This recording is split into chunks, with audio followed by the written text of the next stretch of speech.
mana semakin tinggi suhunya, semakin cepat terjadi korosi, semakin meningkat suhunya, semakin meningkat pula energi partikelnya. Maka bisa kemungkinan akan terjadinya tumbukan yang efektif pada reaksi redoks, maka akan terjadi perkaratan yang signifikan. Pada larutan asam cuka, jika warnanya berubah menjadi seperti minyak, berarti menandakan telah terjadinya korosi paku yang disimpan di dalam asam cuka berkarat, karena asam cuka juga merupakan larutan elektrolit yaitu asam. Paku yang disimpan pada wadah sabun deterjen akan berkarat karena sabun deterjen juga mengandung air.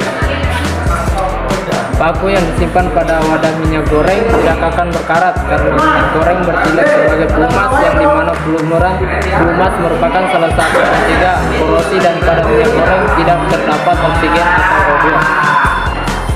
Pada wadah minuman bersoda, pakunya berkarat sedikit karena minuman bersoda mengandung larutan elektrolit yaitu asam.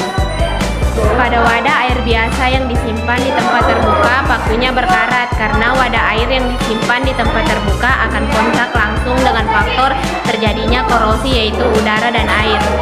Pada wadah pemutih, pakunya sangat berkarat karena putih merupakan larutan asam kuat dengan rumus molekul NaOCl sehingga paku akan cepat berkarat. Paku yang disimpan di dalam oli tidak akan berkarat karena di dalam oli terdapat aditif, anti karat atau anti-korupsi yang berfungsi mencegah terjadinya proses oksidasi yang dapat menyebabkan karat atau korupsi pada paku.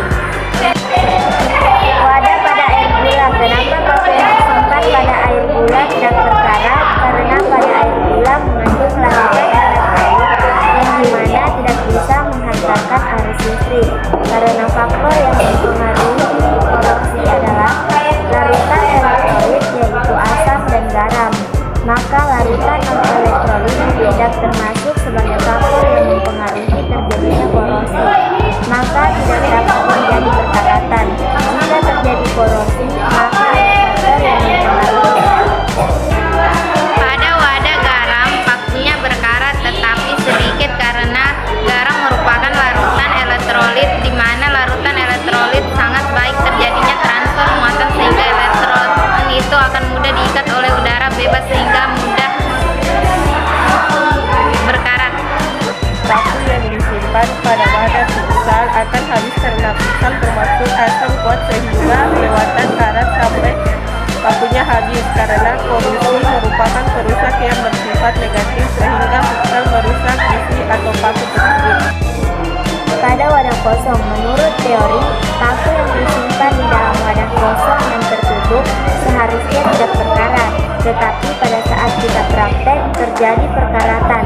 Hal itu dikarenakan adanya faktor yang mempengaruhi, yaitu adanya kontak langsung dengan udara atau adanya suhu di dalam wadah kosong tersebut. Paku yang dilapisi semplat dan disimpan di tempat terbuka tidak akan berkarat karena adanya penambahan logam Zn, di mana semakin rendah potensial selnya semakin cepat terjadi korosi. Besi tidak berkarat karena potensial selnya tinggi dibanding Zn, maka yang akan teroksidasi terlebih dahulu adalah Zn, sehingga Zn akan berkarat terlebih dahulu. Ketika Zn-nya habis, maka besi yang kemudian akan berkarat.